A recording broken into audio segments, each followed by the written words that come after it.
Jaloka Dipati Sahapati Kata Jali Andiwara Ayajata Santi Dasata Paraja Kajatika Desetu Dhamma Anuka Piman Pajan.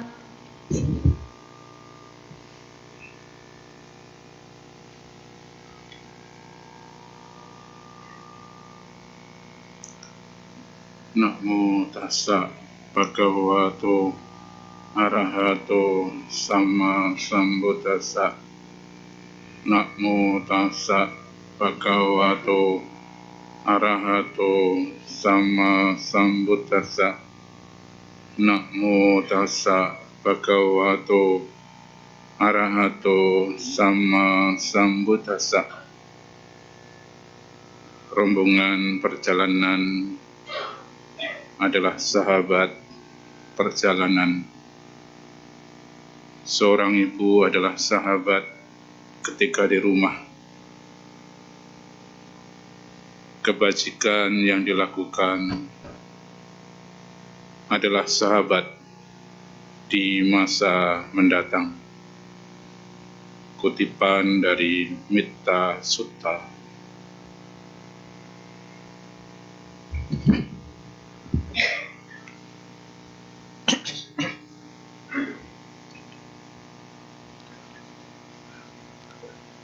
Ya, para upasaka-upasika yang berbahagia,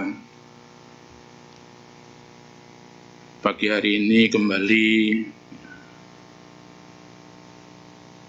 hadir untuk melakukan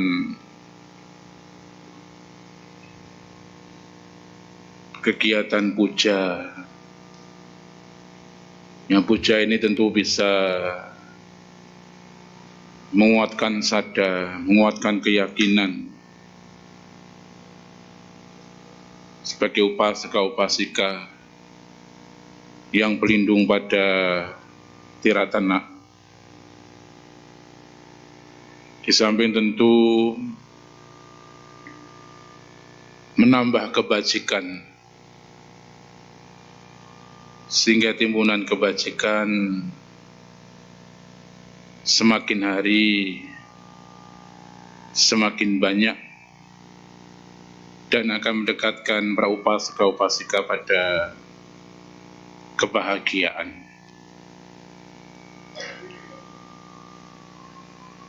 Dalam perjalanan kehidupan ini,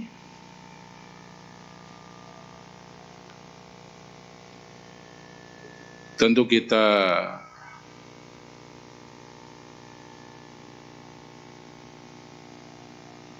bersinggungan dengan orang-orang di sekitar kita.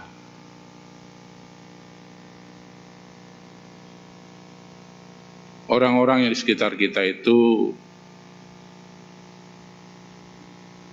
bisa saja dekat dengan kehidupan kita,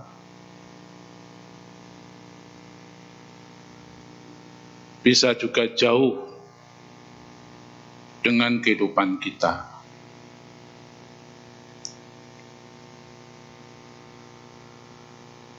Ada kisah-kisah dalam kehidupan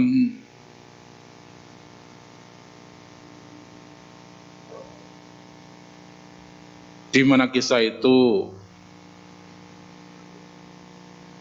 berkaitan dengan orang-orang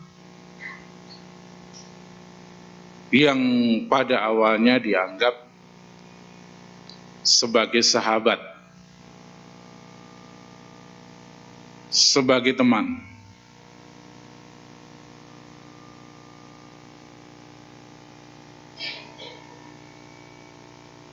Ada orang-orang yang mengisahkan dalam perjalanan kehidupannya bertemu dengan orang, kemudian orang itu menjadi teman, menjadi sahabat, tapi kemudian karena satu hal hubungannya menjadi renggang, persahabatannya menjadi putus.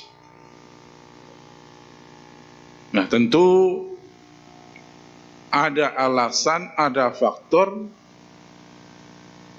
yang menyebabkan hal itu terjadi. Nah, pagi hari ini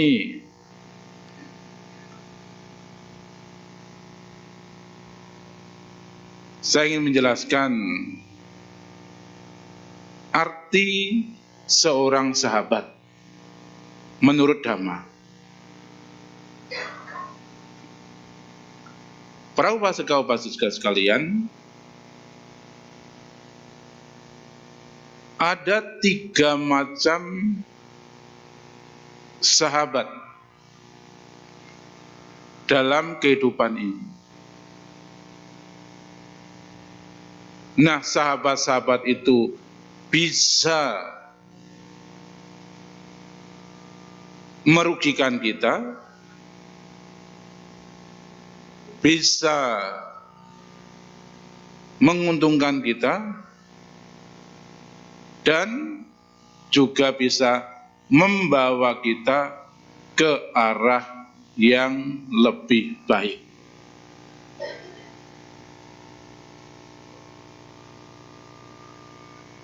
Tiga macam sahabat itu ya, ada papamita, punyamita atau suhadamita. Kemudian ada kalyanamita.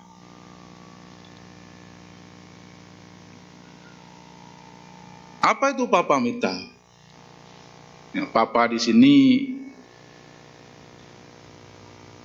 bahasa Pali.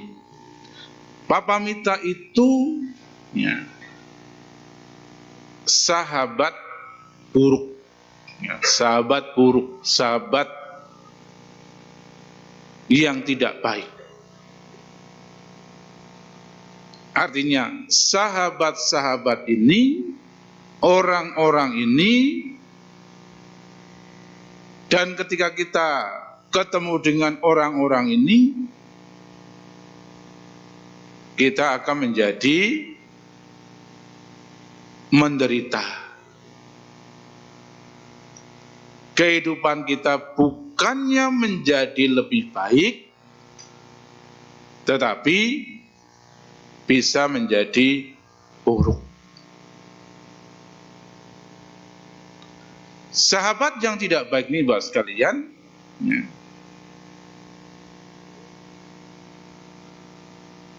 adalah sahabat-sahabat, ya, sahabat yang serakah. Mungkin kita pernah ketemu dengan orang-orang seperti ini. Orang-orang yang serakah itu biasanya memberi sedikit, tetapi mau mendapatkan yang lebih banyak.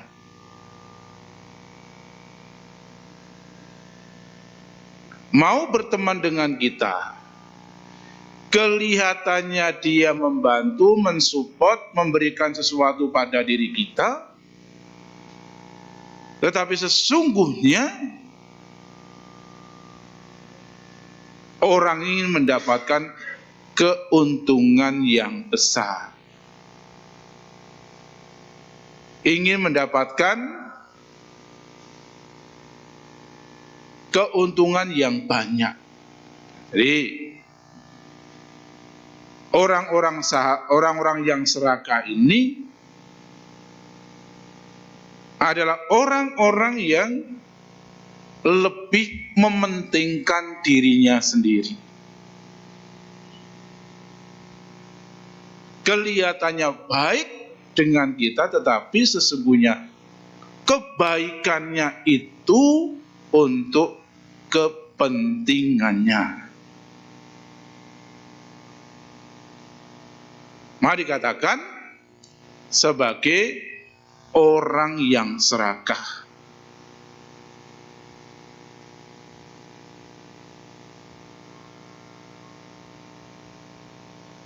Kriteria yang selanjutnya, Bapak sekalian, ya, sahabat yang tidak baik ini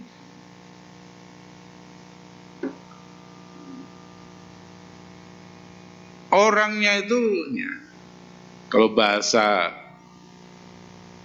ya, kasarnya itu penjilat. Nah, orang-orang ini, ya, mendekati kita, mau bersahabat dengan kita, memuji kita, mengagungkan kita, tetapi sesungguhnya untuk keuntungan pribadinya. Jadi, ya, memuji kita, mengagungkan kita, ya, biasanya, ya, terlalu berlebihan. Jadi dekat dengan kita itu hanya untuk keuntungan, ya. Dekat dengan kita itu hanya untuk kepentingannya.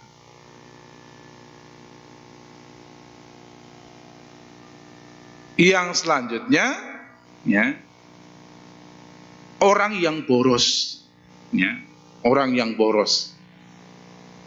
Jadi orang yang boros itu biasanya,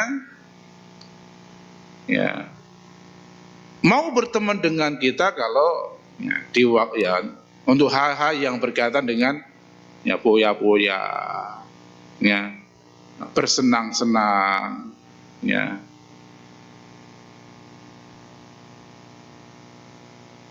Jadi hanya untuk mendapatkan kesenangan.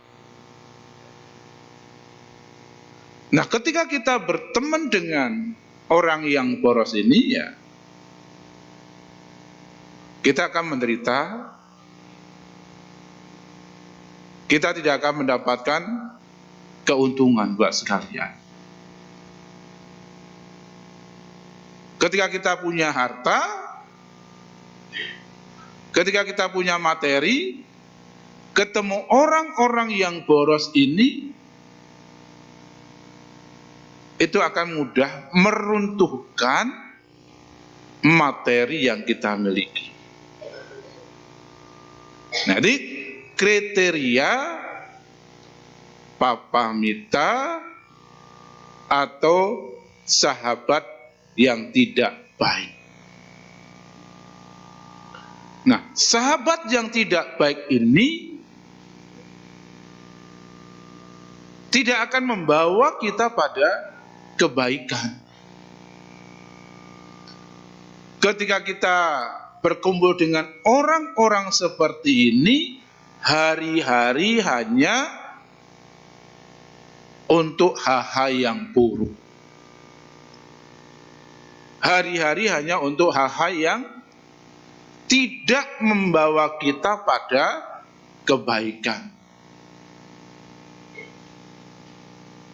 Kita hanya diajak untuk, ya, berpoya-poya, diajak berjudi, diajak untuk, ya, bersenang-senang, ya, diajak untuk hal-hal yang membawa pada keburukan buat sekalian.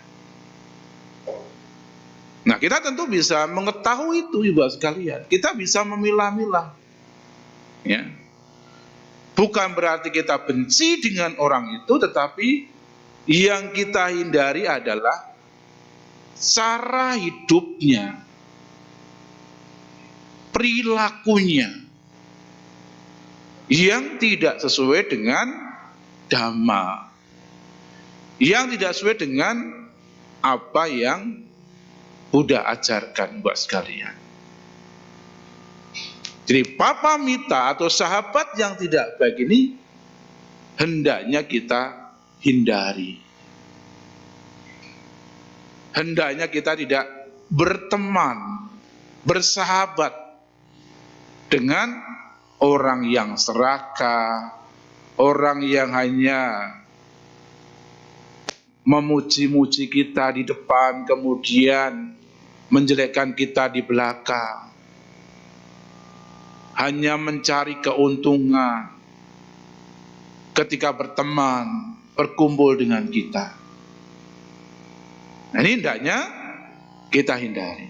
Nah, ini Papa Mita, sahabat yang tidak baik. Kemudian yang kedua, Ibu sekalian, ya,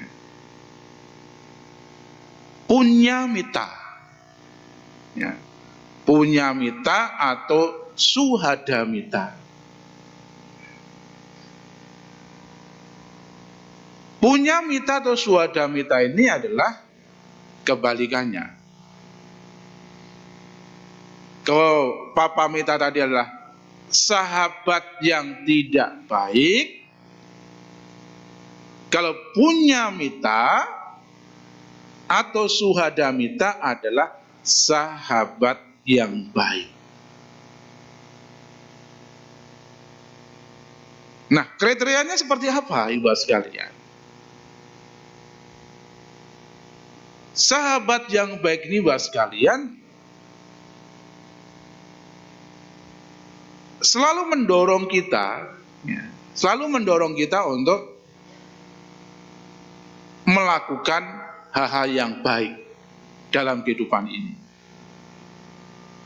Jadi orang-orang ini, Ibu sekalian, ketika ketemu dengan orang-orang seperti ini, selalu ada motivasi, selalu mendukung, mensupport kita dalam berkebajikan, dalam melakukan hal-hal yang bermanfaat, mengajak kita ke wihara, mengajak kita untuk menjadi aktivis, ya, kegiatan sosial ataupun kegiatan-kegiatan yang bermanfaat lainnya, mengajak kita untuk, ya, ketika hari uposata, mendorong kita untuk melakukan praktek atasila, mendorong kita untuk melakukan praktek meditasi. Jadi mendorong kita, ya, menganjurkan kepada kita, mengarahkan kepada kita untuk hal-hal yang bermanfaat, Ibu sekalian.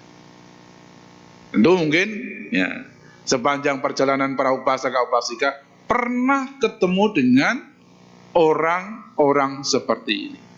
Ini namanya suhadamita atau punyamita.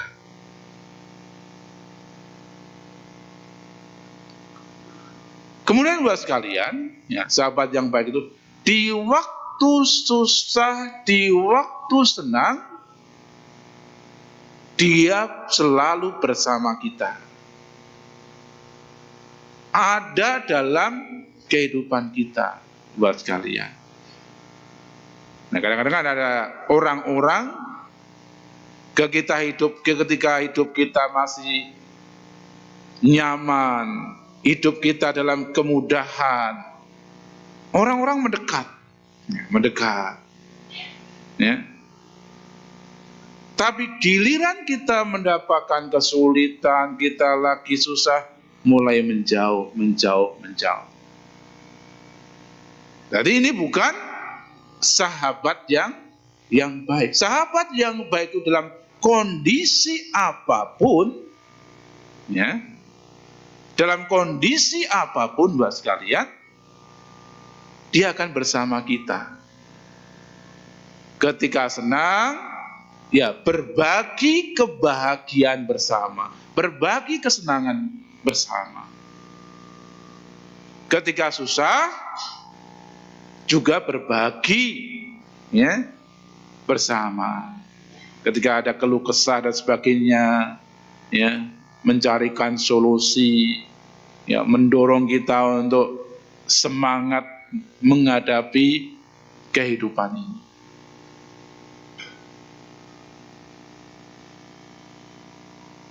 Kriteria yang selanjutnya Bapak sekalian, ya, sahabat yang baik itu adalah ya, suka menolong, suka membantu. Jadi orang-orang ini biasanya ya, suka membantu, kepeduliannya tinggi, kerelaannya tinggi. Karena dengan kerelaannya tinggi, ya, kepeduliannya tinggi, bahkan dia suka menolong siapa saja. Menolong mereka yang membutuhkan pertolongan, membantu mereka yang butuh bantuan, Bapak sekalian.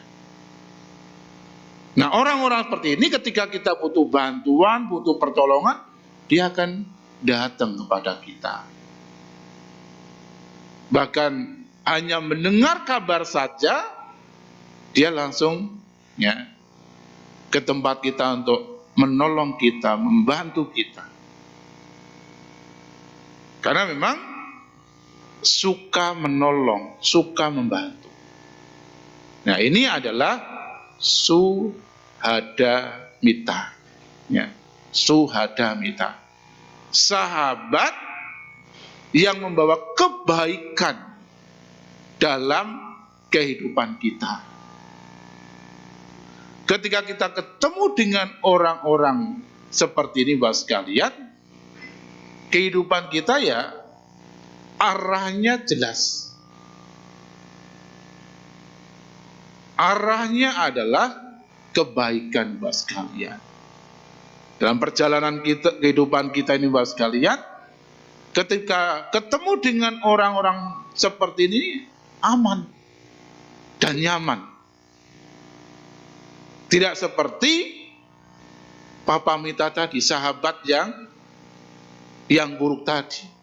Kalau ketemu dengan sahabat yang buruk tadi, oh, tidak aman, tidak nyaman.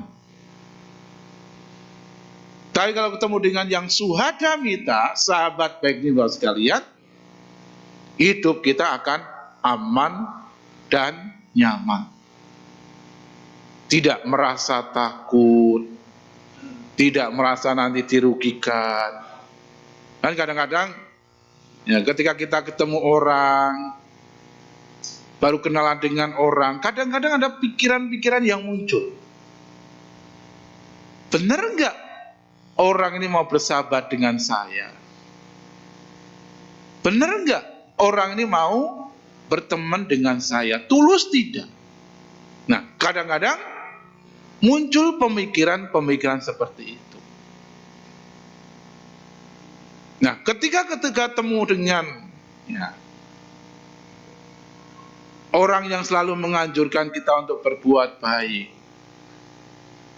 ketemu orang yang di waktu senang dan susah juga selalu bersama kita, ketika ketemu dengan orang-orang yang suka menolong, suka membantu,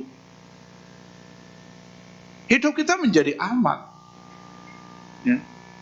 Hidup kita menjadi nyaman. Karena arahnya adalah kebajikan. Ibu sekalian. Nah, ini punyamita atau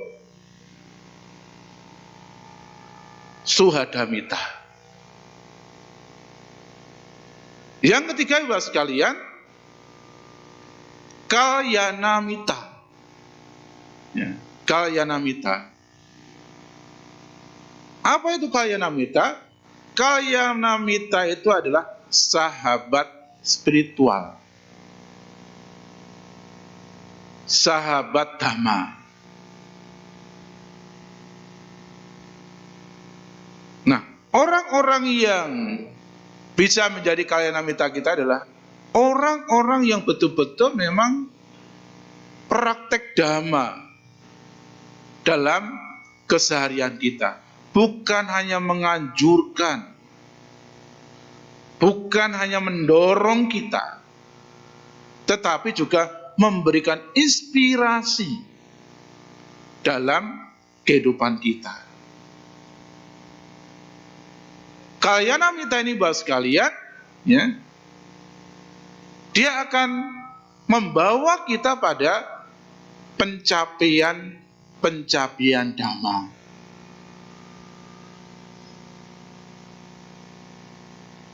Kalyanamita ini buat sekalian akan selalu mengajak kita untuk berada di jalan damai. Nah, orang-orang seperti ini biasanya betul-betul ya, ketulusannya teruji, Pak sekalian. Ya, karena memang betul-betul orang ini praktek, sudah punya pengalaman tentang Dhamma. Bukan sekedar pengetahuan, tetapi pengalaman Dhamma. Dalam Dhamma sering dikatakan orang bijaksana. Ya, orang bijaksana. Siapa kalyanamita kita? Ya orang-orang yang membantu kita, orang-orang yang menginspirasi kita. Sehingga kita terus berada di jalan damai, Bapak sekalian. Nah, di antara 3 sahabat ini, Bapak sekalian, tentu Suhadamita dan Kalyanamita ini yang menjadi pilihan kita. Dengan sahabat baik, kita akan menjadi baik. Hidup kita menjadi aman dan nyaman. Ya. Aman dan nyaman, Bapak sekalian. Walaupun mungkin kadang-kadang bisa hanya sementara waktu. Beda dengan kalyanamita, aman dan nyamannya itu terus menerus. Karena apa? Karena orang-orang yang dikatakan kalyanamita ini adalah orang-orang yang betul-betul ya sudah tidak tergoyahkan. Orang-orang ini betul-betul sudah mempunyai sadar, mempunyai keyakinan yang luar biasa, sehingga tetap teguh di dalam Dhamma. Maka tadi saya katakan, orang-orang inilah yang menginspirasi kita. Ya, menginspirasi kita. Sehingga kita terus berada di jalan Dhamma. Para upasaka-upasaka sekalian, apa pentingnya sebuah persahabatan, Bapak sekalian? Ya.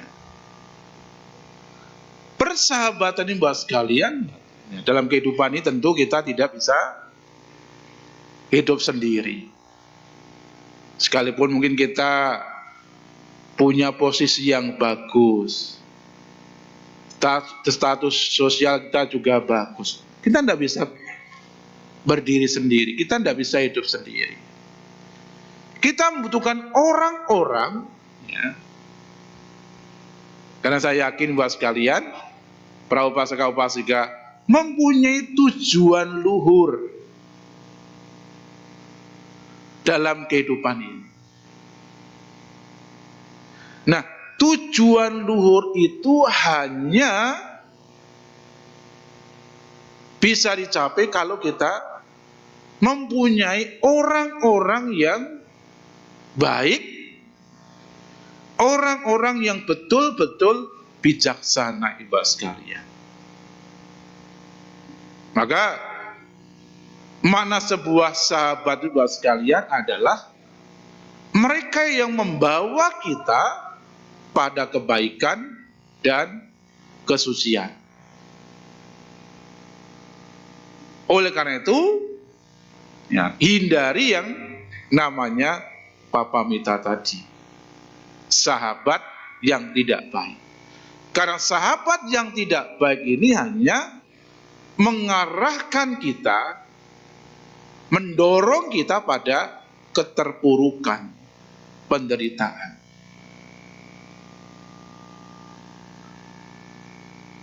Sahabat yang tidak baik ini ya hidupnya hanya bersenang-senang, hanya memuaskan dirinya sendiri. untuk kepentingan dirinya sendiri. Tidak membawa keberkahan, tidak membawa kepada keberuntungan, tetapi kerugian dan penderitaan. Maka sahabat itu menjadi penting dalam kehidupan hamba sekalian. Carilah sahabat-sahabat yang membawa kita pada kebaikan. Carilah sahabat-sahabat kita yang membawa pada kesucian dan kebijaksanaan. Mungkin muncul pertanyaan, tidak mudah menemukan itu. Ya, tidak mudah menemukan itu. Sekalipun tidak mudah, ya, ada upaya untuk mengkondisikan. Bahkan ada dalam Dhammapada itu ada penggambaran seperti seekor badak yang terus jalan menuju tujuan ketika tidak ada orang-orang yang kita cari tadi.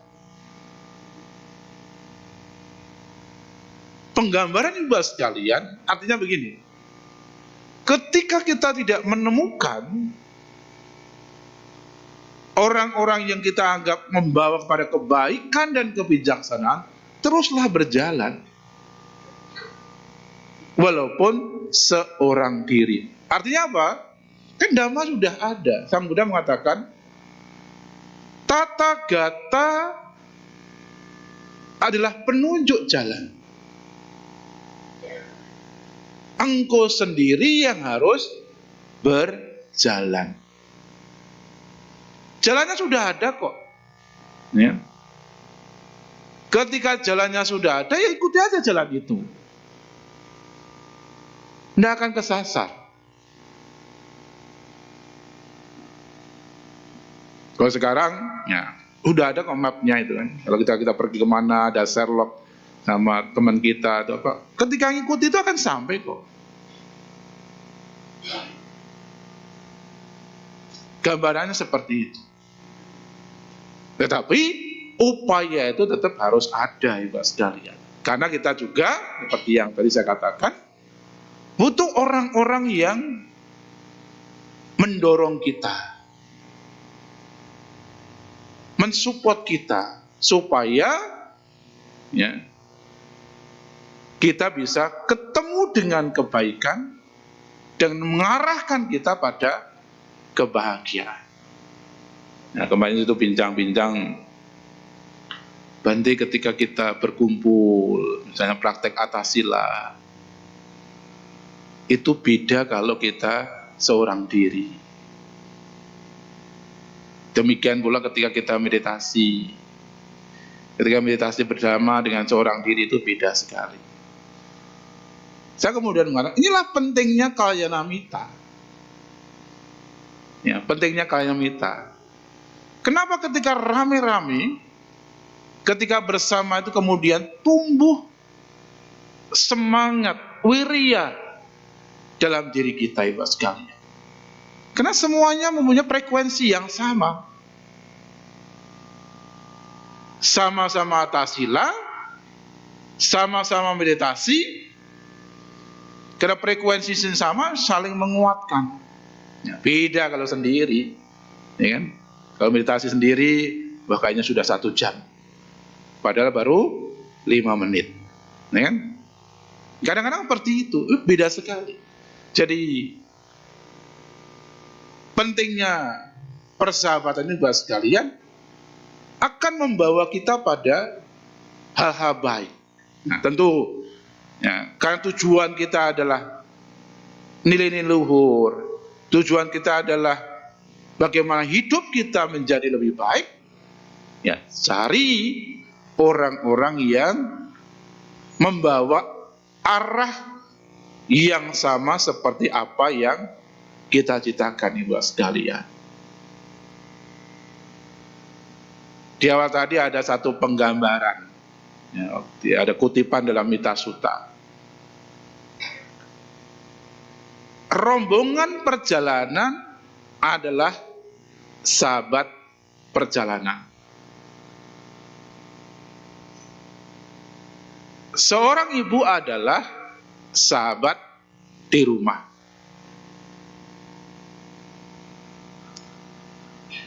Perbuatan baik yang telah dilakukan adalah sahabat di masa mendatang.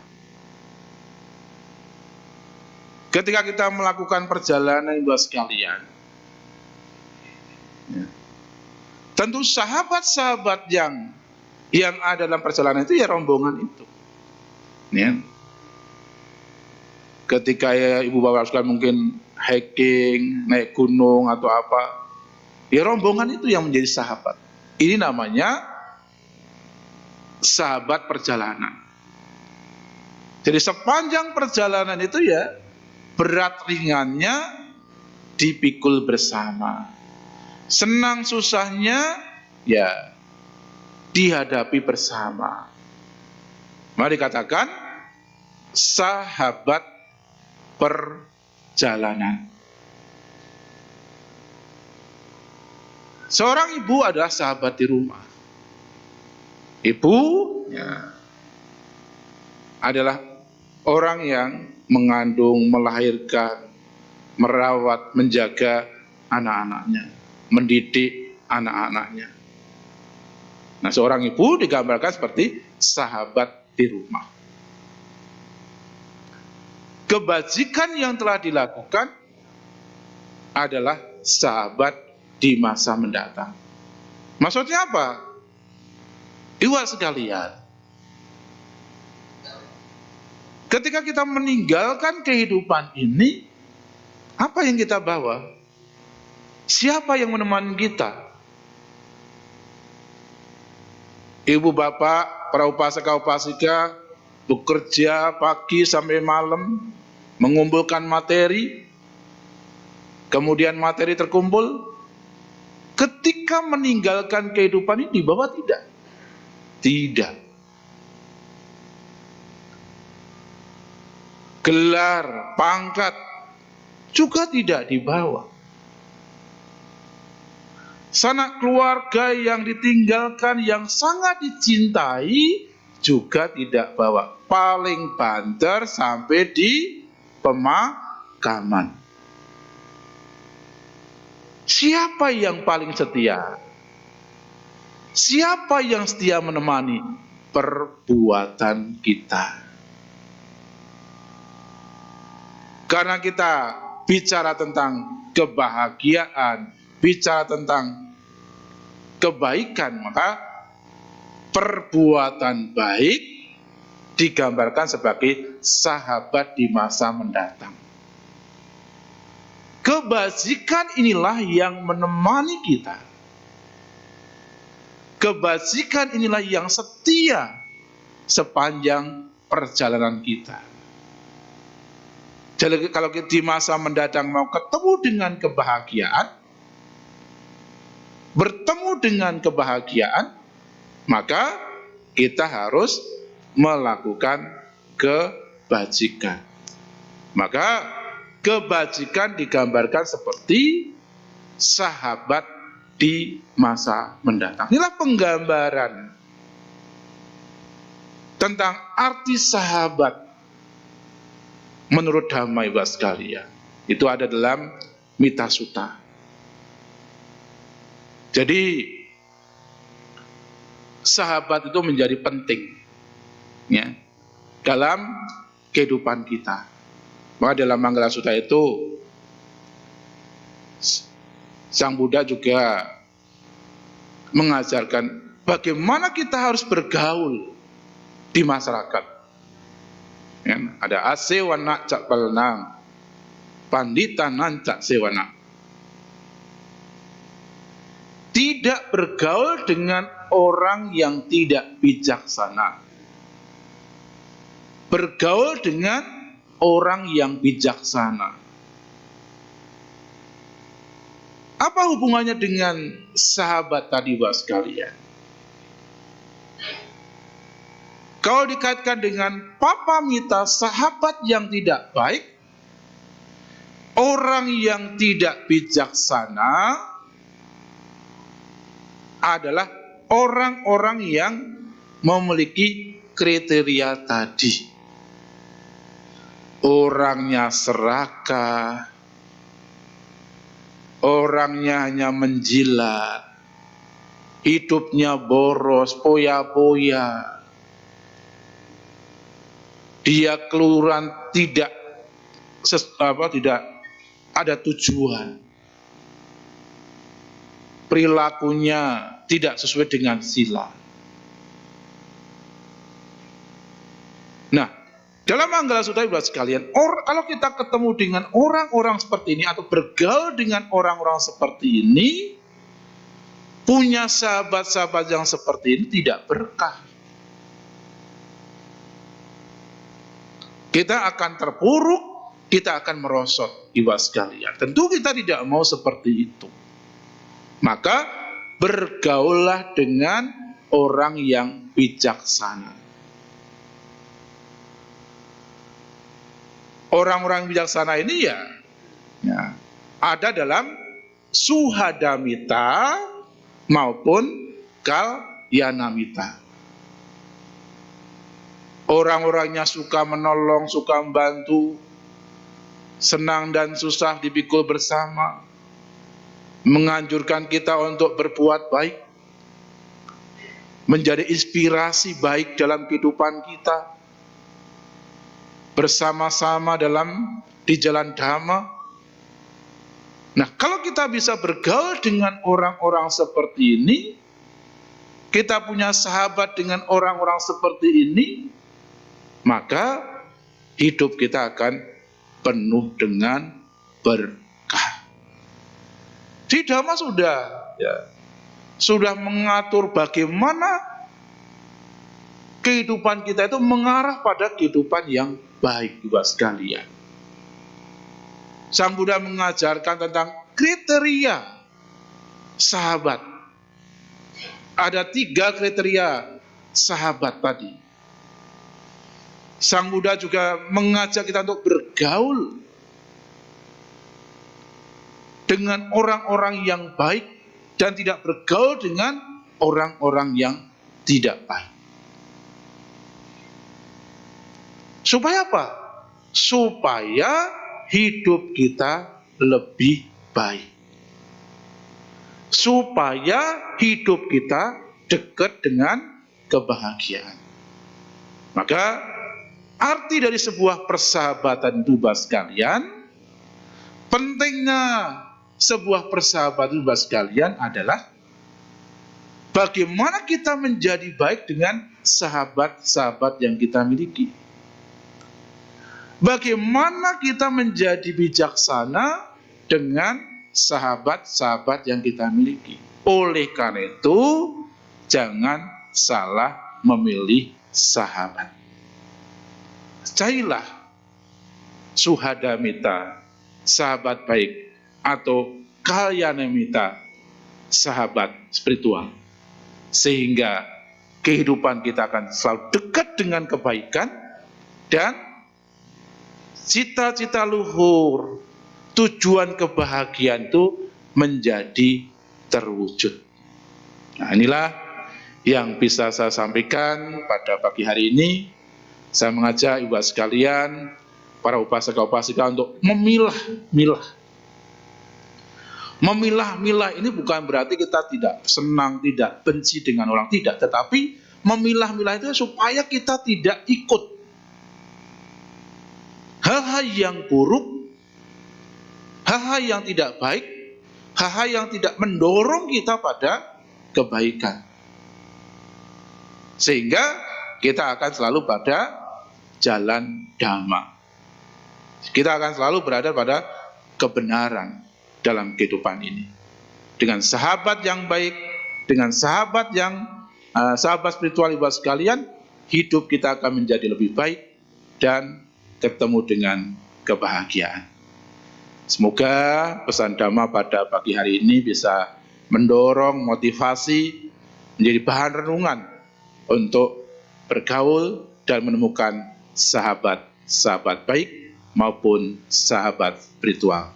Semoga Tiratana melindungi, Sapi Sata Bawaan Dusidata, semoga semua makhluk berbahagia.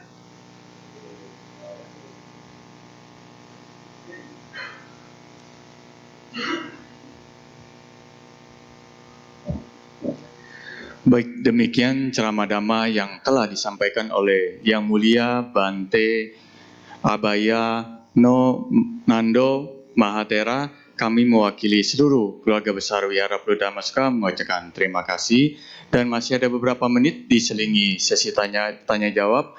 Sambil menunggu pertanyaan masuk, mari kita buka kembali buku tuntunan puja bakti kita. Kita nyanyikan sebuah lagu bersama-sama.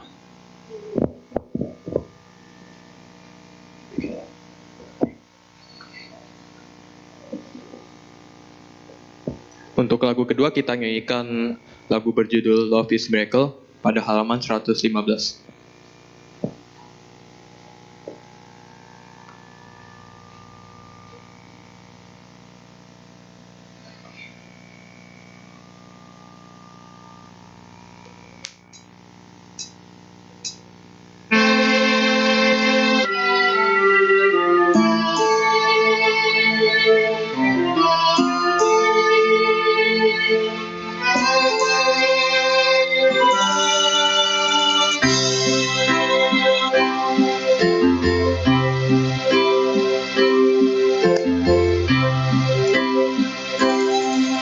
Di dalam kehidupan yang serba tak pasti, hidup pun kian terasa sulit. Hati yang resah terus berkelana hanya untuk mencari kedamaian. Sulitkah meraih ketenangan? Mungkinkah cara hidup yang tak harmonis? Jangan lupakan kasih di dalam hati yang membawa kedamaian bagi kita. Sungguh mukjizat kasih di dalam hati pancarkan pada umat manusia, menghapus rasa dendam dan kebencian, memberi damai di setiap hati yang memiliki. Love is a miracle, love is a miracle, bringing a happiness and peaceful to everyone. So let the love shining in our heart, 'cause we know love is miracle. Sulitkah meraih ketenangan? Mungkinkah cara hidup yang tak harmonis? Jangan lupakan kasih di dalam hati yang membawa kedamaian bagi kita. Sungguh mukjizat kasih di dalam hati pancarkan pada umat manusia, menghapus rasa dendam dan kebencian, memberi damai di setiap hati yang memiliki. Love is a miracle, love is a miracle, bringing a happiness and peaceful to everyone. So let the love shining in our heart, 'cause we know love is 是 miracle， 爱是那么神奇，爱是那么神奇，带给我们快乐、幸福和平静的感觉，让这份爱放光在我们心，因为爱是那么神奇。我知道爱那么神奇。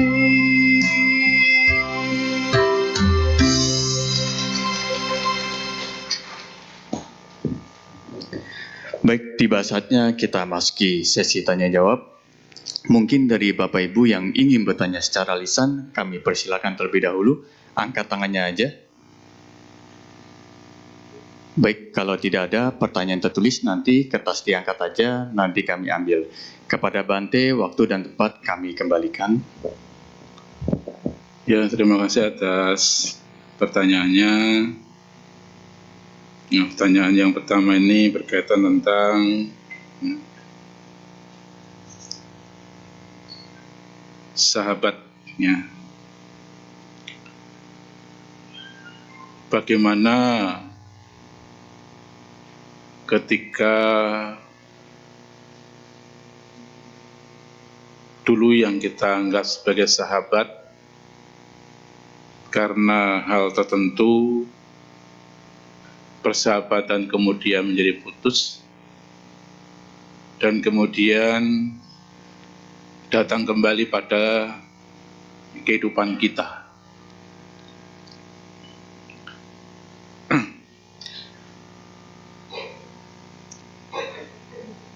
Dalam kehidupan ini tentu kita akan berhadapan dengan orang-orang yang pernah melukai kita, menyakiti kita. Seiring berjalannya waktu, mungkin kita lost contact, tidak ketemu lagi dan sebagainya. Tapi sewaktu-waktu bisa muncul kembali. Apa yang harus kita lakukan? Sikap apa yang harus kita munculkan? Seperti yang saya sampaikan dalam penjelasan tadi, buat sekalian, kita tidak membenci orang itu, tetapi yang kita hindari adalah sikapnya, perilakunya. Kalau kemudian kita melihat kembali orang itu, ya tentu kita harus menghadapi dengan metta, dengan cinta kasih. Ya, kita dengan cinta kasih, kita bisa masih bertegur sapa, kita masih ketemu dalam mungkin pertemuan umum dan sebagainya. Nah, dengan metta, dengan cinta kasih itu tidak akan muncul kebencian. Yang kita hindari adalah jangan sampai kemudian kita mengikuti. Kalau kita melihat bahwa orang ini kok nggak sadar-sadar ya, kok masih seperti yang lalu ya kita berupaya untuk ya tidak mengikuti itu. Ya kita hadapi dengan cinta kasih. Ini cara kita menghadapi orang-orang yang kemudian sudah kita tidak suka, mungkin kita merasa teraniaya, tersakiti dan sebagainya. Nah, kalau kita di dalam dhamma juga dikatakan, kalau kita mau ketemu dengan sahabat baik, kita juga harus menjadi orang yang menjadi sahabat baik bagi orang lain. Tapi kalau diri kita saja tidak memancarkan sebagai seorang sahabat yang baik, maka kita akan ketemu dengan orang-orang seperti itu juga. kemanapun kita pergi, dimanapun kita berada, ya kita akan, kan kalau dalam kalau kita kembali pada hukum karma, jenis ketemu jenis. Ya. Kalau pikiran kita buruk, ucapan kita buruk, perilaku jasmani kita buruk, akan ketemu dengan orang itu lagi. Nah, supaya kemudian kita ketemu dengan orang-orang yang baik gimana? Ya kita harus memancarkan ya hal yang baik dalam diri kita. Pikirannya baik, ucapannya baik, kemudian perbuatan jasmaninya baik, sehingga kita akan ketemu dengan orang-orang yang baik. Tapi bagaimana ketika kita ketemu dengan orang yang baik? Sikap kita tetap bersikap baik. Pancarkan meta kepada orang itu. Ya, lalu pakai bahasa berdoalah, semoga orang itu lekas sadar akan kekeliruannya, atas kesalahannya. Kemudian maafkan atas kesalahan-kesalahannya. Hidup kita menjadi nyaman, tidak terbelenggu. Jadi sikap kita tentu harus mengarah pada sikap yang baik. Di antaranya adalah hadapi dengan meta, hadapi dengan cinta kasih. Ya, semoga menjawab.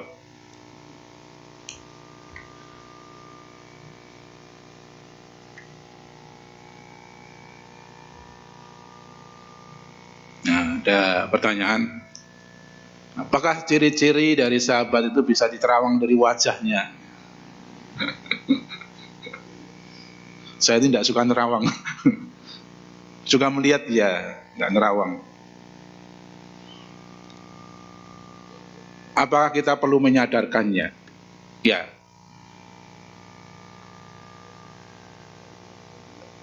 Bagaimana kita melihat kriteria? Ya, melihat kriteria kan dari perilakunya. Ya kan? Kalau kita melihat wajah, kadang-kadang kan kita itu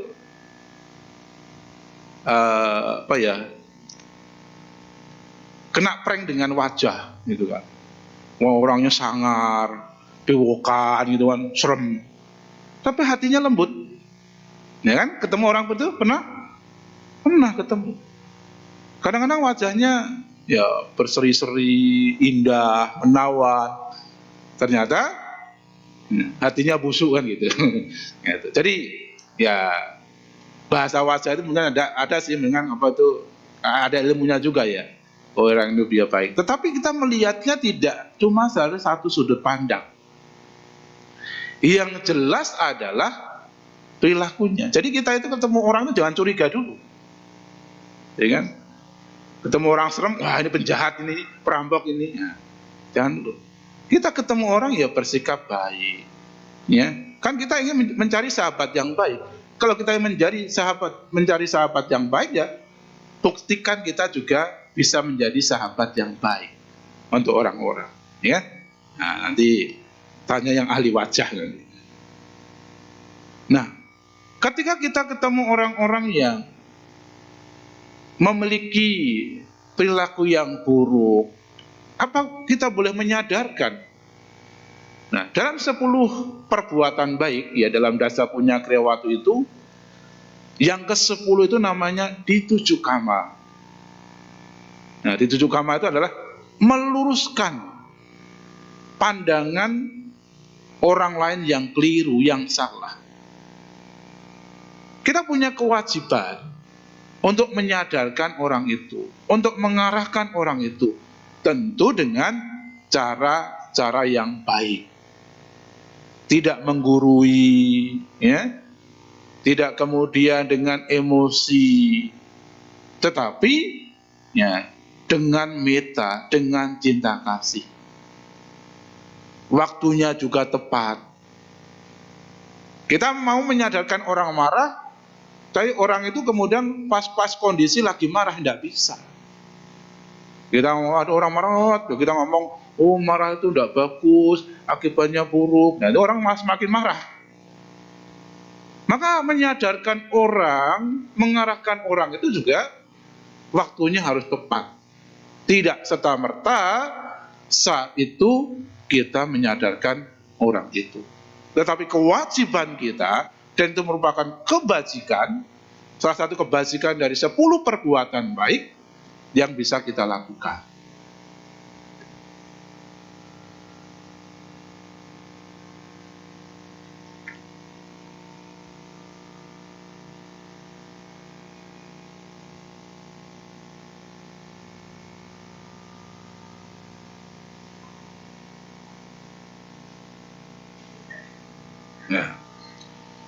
Ketika kita ketemu dengan sahabat yang tidak baik, apa harus kita lakukan? Ya, di sini tulis masalahnya tidak semudah. Kalau kita ngomong kan mudah gitu ya. Masalah kan tidak semudah itu, tidak semudah membalikkan telapak tangan. Ya, karena ya kita kembali pada sejarah. Bagaimana Guru Agung membabarkan Dhamma. Apakah di masa sama-sama Buddha masih ada semua yang ketemu Sang Buddha mencapai arahat? Tidak juga. Buktinya apa? Ketika Buddha Parinibbana, masih ada orang-orang yang menangis, bahkan sampai bergelimpangan, ditinggalkan Sang Buddha sebagainya. Nah, orang-orang ini adalah orang-orang yang belum mencapai tingkat kesucian. Artinya apa? Dalam kehidupan ini, selalu belum menggunakan bahwa dalam kehidupan ini kita akan ketemu dengan orang di mana orang tersebut ada kekurangan dan juga ada kelebihan. Nah, bagaimana ketika kita punya sahabat? Ya, sahabat itu mungkin perilakunya buruk, sahabat itu mungkin teman itu mungkin ya bukan sahabat ya teman lah, teman itu mungkin di luar jalur kebenaran, di luar jalur Dhamma. Apa yang harus kita lakukan? Walaupun tidak mudah, kalau kita memang mau menjadi sahabat yang baik, menjadi orang yang baik, ya kita harus telaten, kita harus ulet, kita harus sabar. Jangankan mengarahkan orang lain, mengarahkan diri sendiri kan juga tidak mudah. Ya kan? Coba ibu sekalian, ketika mengarahkan dirinya sendiri, ayo meditasi, ayo ke wihara, ayo berbuat baik, tidak mudah juga toh. Ya kan? Mau ayo ke wihara, ada temannya ngajak shopping, nah, pikirannya udah lain, ya kan? Ya. Jadi mengarahkan diri sendiri aja tidak mudah, apalagi mengarahkan orang lain, mengarahkan teman kita. Nah, walaupun tidak mudah, kesabaran itu menjadi penting, ya kan? Kesabaran itu menjadi penting. Kalau kita mau menjadi guru ya memang harus sabar. Kalau nggak mau sabar ya nggak usah jadi guru, nggak usah menjadi pendamping. Nggak mudah, ya kan? Saya bahas sekalian, kan ada sekolah minggu ada playgroup. Coba ibu satu kali saja ngajar mereka. Coba. Nggak mudah loh, kelihatan wah ini nggak mudah. Ketika kita masuk di situ, wah, anaknya lari-lari, ya, rame. Nah, butuh kesabaran. Apa kemudian kita kapok? Guru-guru sekolah minggu yang nggak kapok, buktinya datang, anaknya datang, dia datang. Jadi memang butuh kesabaran. Jadi mengarahkan orang lain itu butuh kesabaran. Tidak mudah, tapi harus ada upaya terus menerus. Saya selalu memakai satu kalimat, kita mengkondisikan aja, kondisikan terus. Misalnya kita orang ini kok susah ke wihara ya, seringkali diajak ke wihara, ya terus menerus ketemu, ayo ngomong tentang wihara, ngomong tentang kebaikan. Lama-lama orang ini juga tertarik, karena kadang-kadang orang itu nunggu momen, gitu loh. Nunggu momen gitu. Sebulan ini tidak bisa gitu, terus tidak bisa. Bulan depan tercerahkan kan gitu. Jadi begitu ya. Moga menjawab. Nah.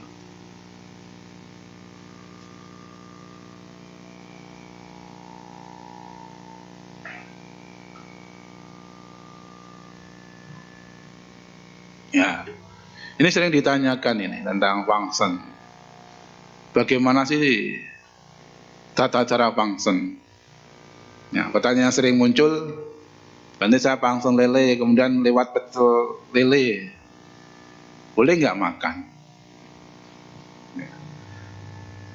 Kalau kita kembali pada sila ibu sekalian,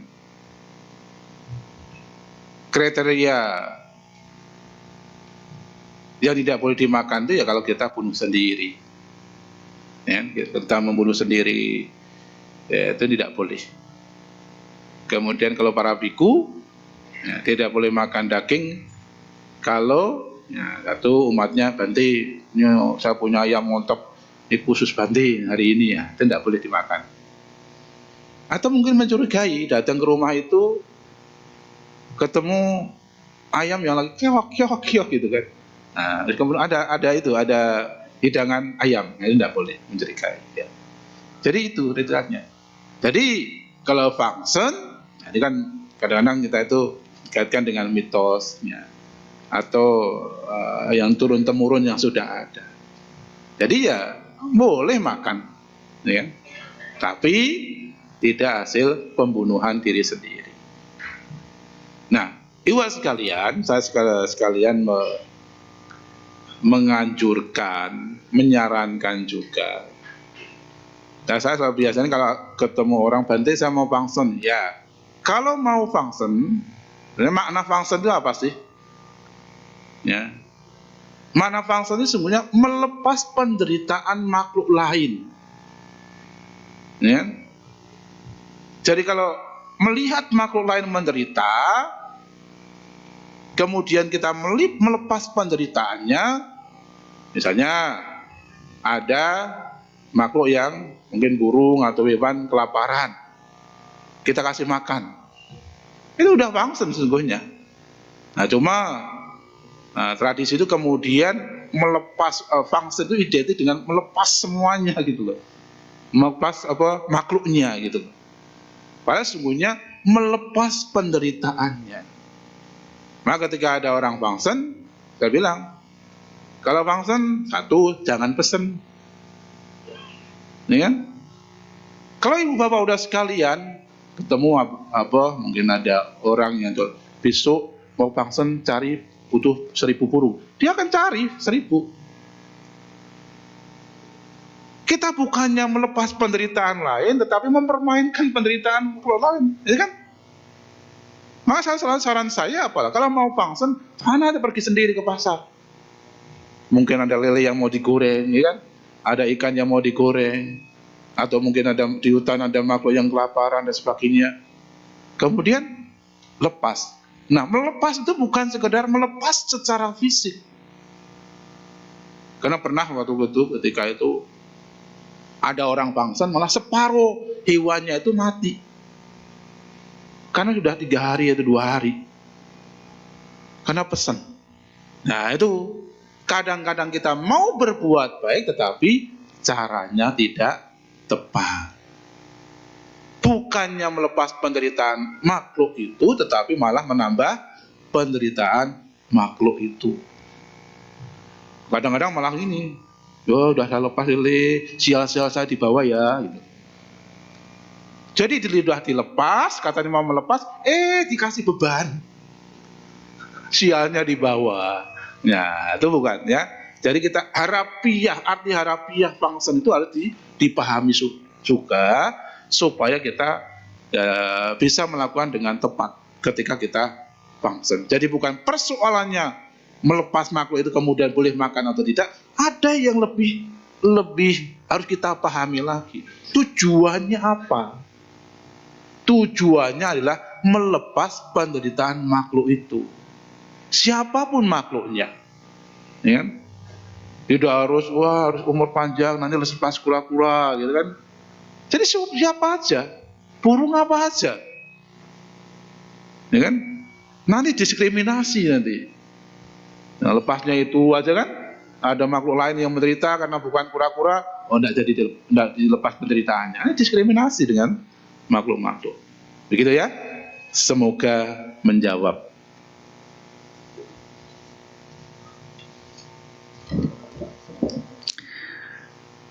Baik, apakah ada pertanyaan lagi?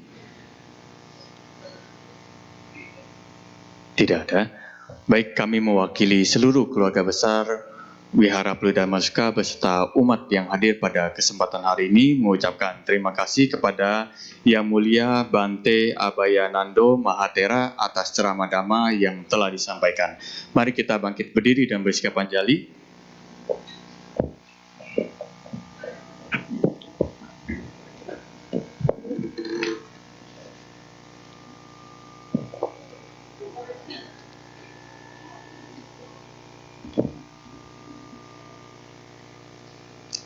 Terima kasih Bante.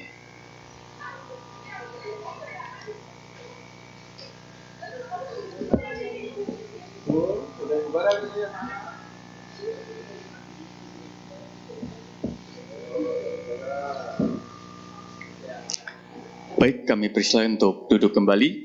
Selanjutnya, mari kita lengkapi kebajikan kita pada kesempatan siang hari ini dengan melakukan dana paramita.